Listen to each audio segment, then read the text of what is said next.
Est-ce que tu peux te présenter et expliquer ton parcours un petit peu? Je m'appelle François Xavier, j'ai 31 ans. J'ai fait un parcours avant chez Danone en vente avec différents métiers et j'ai quitté mon ancienne entreprise l'été dernier pour faire un CAP boulanger en bio et levain. J'avais envie d'apprendre un métier manuel et puis de voir le fruit de mon travail au quotidien. Et du coup, je me suis reconverti dans la boulangerie. Et toi, on est où aujourd'hui? Aujourd'hui, j'ai lancé ma boulangerie il y a 15 jours. Ça fait 2 ans que je suis sur le projet. J'ai mis 1 an à faire le CAP. Ça fait 1 an, l'année d'avant, je mûrissais mon projet. Et puis c'est allé assez vite finalement après mon CAP, avec l'achat du fonds de commerce, la mise en place des gammes. Et puis maintenant, l'ouverture qui a eu lieu il y a 15 jours. Pourquoi tu as fait tout le CAP bio et levain?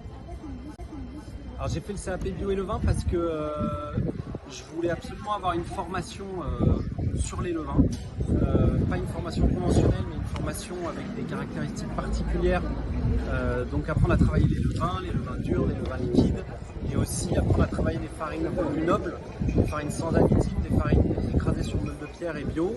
Et ça correspondait, ce CAP bio et levain correspondait exactement à ce que je cherchais. Et en plus c'était à une demi-heure de chez moi, donc ça cochait vraiment toutes les cases, quoi. Ok, tu recommanderais la formation? Alors à 300%, vraiment, l'avantage de la formation, c'est que c'est un accompagnement qui est personnalisé. On a vraiment un formateur qui est top, qui s'occupe de nous du début jusqu'à la fin.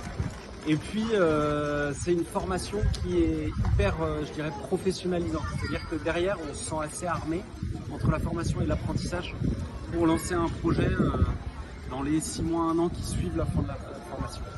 Est-ce que tu peux citer un moment fort lors de la formation? Alors, je crois que le moment le plus fort que j'ai vécu dans la formation, c'est quand j'ai réussi à caler ma recette du produit phare de la boulangerie, qui est la babka.